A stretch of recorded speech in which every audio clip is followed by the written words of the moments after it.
दोस्तों, आज की स्टोरी एक ऐसी साईफाई थ्रिलर है जो धीरे धीरे रोमांस से हॉरर और फिर साइकोलॉजिकल नाइटमेयर बन जाती है। मूवी का नाम है कंपेनियन। तो चलिए स्टार्ट करते हैं। कहानी शुरू होती है आइरिस और जोश से, एक यंग कपल जिनका मीट क्यूट ग्रोसरी स्टोर में हुआ था। दोनों एक दूसरे के साथ काफ़ी नॉर्मल और लविंग लगते हैं। अब ये दोनों एक आइसोलेटेड लेक हाउस जा रहे हैं जहां उनके फ्रेंड्स ऑलरेडी मौजूद है, कैट, इलाई, पैट्रिक और सरगे। ये लेक हाउस सरगे का है और काफ़ी दूर जंगल के बीच में बना हुआ है। रात का टाइम होता है, सब लोग साथ में डिनर करते हैं, बातें होती है, ड्रिंक्स चलती है, म्यूज़िक बजता है और ग्रुप डांसिंग करता है। ओवरऑल एटमॉस्फेयर काफ़ी चिल और फन होता है।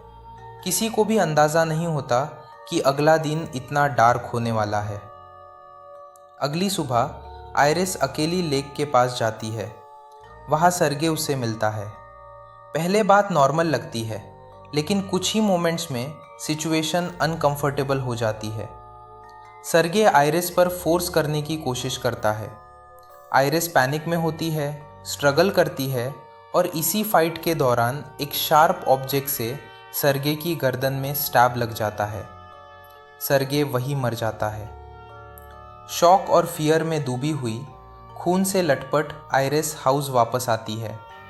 वो सबको बताने की कोशिश करती है कि क्या हुआ, लेकिन उससे बोलने का मौका भी नहीं मिलता। जोश उससे काम टोन में इनडायरेक्टली ये कह देता है कि उसे अब सो जाना चाहिए। उसके बाद आइरिस बेहोश हो जाती है। जब आइरिस को होश आता है तो वो खुद को एक चेयर पर बंधा हुआ पाती है। तब जोश अपना असली चेहरा दिखाता है। वो आइरिस को सच बताता है कि वो एक नॉर्मल इंसान नहीं, बल्कि एक एडवांस्ड कंपेनियन रोबोट है जिसे मोबाइल फ़ोन के थ्रू कंट्रोल किया जा सकता है। ग्रोसरी स्टोर वाला मीट क्यूट, उनका प्यार, मेमोरीज सब इम्प्लांटेड थे, आर्टिफिशियली डाले गए थे। जोश थोड़ी देर के लिए कैट को चेक करने जाता है, जो सरगे की डेथ के बाद शॉक में थी। इसी बीच आइरिस समहाउ खुद को फ्री करती है और जोश का फ़ोन लेकर जंगल की तरफ भाग जाती है। जंगल में भागते हुए उसे एक शॉकिंग रियलाइजेशन होता है। फ़ोन के थ्रू वो अपना इंटेलिजेंस लेवल चेंज कर सकती है। वो अपनी इंटेलिजेंस को 100% पर सेट कर देती है और लॉजिकली एस्केप प्लान बनाना शुरू करती है। यहीं पर स्टोरी का नेक्स्ट लेयर रिवील होता है। ये दिखाया जाता है कि जोश और कैट का ओरिजिनल प्लान था सरगे को लूटना। वो चाहते थे कि आइरिस को मर्डरर बनाकर छोड़ दिया जाए। इलाई और पैट्रिक को इसलिए इनवाइट किया गया था ताकि वो बाद में विटनेसेस बन सके।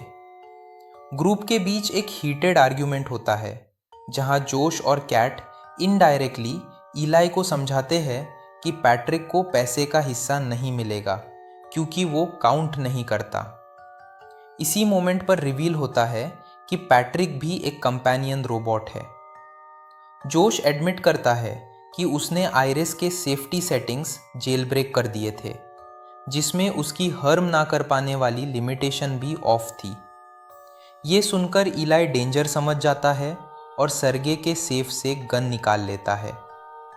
अब सब लोग अलग अलग डायरेक्शंस में आइरिस को ढूंढने निकाल पड़ते हैं। फॉरेस्ट के अंदर पैट्रिक इलाई को बताता है कि वो अवेयर हो चुका है कि वो एक रोबोट है, लेकिन फिर भी वो इलाई से जेन्युइनली प्यार करता है। ये फीलिंग्स वन साइडेड नहीं होती। इलाई भी इनडायरेक्टली ये एक्सेप्ट करता है कि वो भी पैट्रिक के लिए वही महसूस करता है। लेकिन उनकी ये इमोशनल मोमेंट ज़्यादा देर नहीं टिकती। वो आइरिस को देख लेते हैं। इलाई जैसे ही गन से शूट करने वाला होता है, कोई और पहले उससे शूट कर देता है और इलाई वही मर जाता है। आइरिस वहाँ से भागकर जोश की सेल्फ ड्राइविंग कार तक पहुँच जाती है। वो जोश की आवाज़ मिमिक करके कार को ड्राइव करने का कमांड देती है और वहाँ से निकल जाती है। लेकिन जोश स्मार्ट होता है। वो सरगे के फ़ोन से कार को स्टोलन रिपोर्ट कर देता है, जिससे कार रुक जाती है। जोश फिर पैट्रिक को रीसेट करता है उसे फिर से अपना कंपेनियन बना लेता है। वो वही जेलब्रेक मोड पैट्रिक में प्लग करता है, उसकी एग्रेशन लेवल 100% सेट करता है और उससे आयरिस को ढूंढने का ऑर्डर देता है। दूसरी तरफ आयरिस को एक पुलिस डेप्यूटी मिलता है जिसका नाम हेंड्रिक्स होता है। आयरिस जानबूझकर जर्मन में बात करती है क्योंकि कंपेनियन बॉट्स झूठ नहीं बोल सकते। हेंड्रिक्स कंफ्यूज हो जाता है और अरेस्ट करने ही वाला होता है कि पैट्रिक वहां आ जाता है। पैट्रिक हेंड्रिक्स को ब्रूटली मार देता है, फिर आयरिस को शट डाउन करके वापस हाउस ले आता है। हाउस में कैट जोश के एक्शन से डिस्गस्टेड होती है। वो अपना हिस्सा का पैसा लेकर भागने का डिसीजन करती है, लेकिन पैट्रिक, जिसे सिर्फ स्टॉप हर का कमांड दिया गया था, कैट को पीठ में चाकू मार देता है। कैट वही मर जाती है।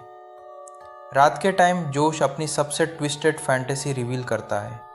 वो पैट्रिक से कहता है कि वो उसके और आयरिस के लिए एक परफेक्ट डेट सेटअप करे।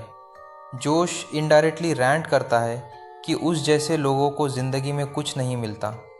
वो आयरिस की इंटेलिजेंस 0% पर सेट करता है, उसका हाथ जला देता है और फिर उससे इनडायरेक्टली कमांड देता है कि वो खुद को शूट कर ले।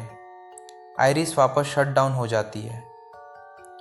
कुछ टाइम बाद कंपेनियन बॉट कंपनी के 2 वर्कर्स आयरिस को कलेक्ट करने आते हैं। वो जोश को बताते हैं कि कंपेनियंस जो भी देखते सुनते हैं सब रिकॉर्ड होता है और उनके पास आयरिस को रीबूट करने के लिए काफ़ी डेटा है। जोश पैनिक में पैट्रिक को पुलिस यूनिफॉर्म पहनाकर उन वर्कर्स को मारने का ऑर्डर देता है और आयरिस को वापस लाने को कहता है। पैट्रिक एक वर्कर को मार देता है, लेकिन दूसरे को मारने से पहले आयरिस फुल्ली रीबूट हो जाती है। रीबूट के बाद आयरिस फिर से हार्म नहीं कर सकती। वो पैट्रिक से डायरेक्टली फाइट नहीं कर पाती, इसलिए वो उससे इमोशनली अपील करती है। वो उससे ईलाई के प्यार की याद दिलाती है। पैट्रिक रियलाइज़ करता है कि वो ईलाई के बिना इस दुनिया में नहीं रहना चाहता। वो वही वेपन यूज़ करके जो आयरिस ने यूज़ करना चाहा था, खुद को परमानेंटली शट डाउन कर लेता है। जो वर्कर बचता है, जिसका नाम टेडी होता है, वो आयरिस को फुल ऑटोनॉमी दे देता है। अब वो कम्प्लीटली फ्री है। सुबह के टाइम आयरिस हाउस के अंदर जोश के सामने होती है। वो जोश को शूट करने वाली होती है, लेकिन जोश उसके इमोशंस का फ़ायदा उठाता है और उसके प्यार को मैनिपुलेट करता है। गन उससे चीर लेता है, लेकिन एक इंटेंस स्ट्रगल के बाद आयरिस एक इलेक्ट्रिक कॉर्कस्क्रू से जोश के टेम्पल में स्टैब कर देती है और उससे मार देती है। एंड में सुबह की रोशनी में आयरिस अपने जले हुए हाथ की स्किन पील करती है, जिसके नीचे रोबोटिक मशीनरी क्लियरली दिखती है। वो पैसा उठाकर हाउस छोड़ देती है।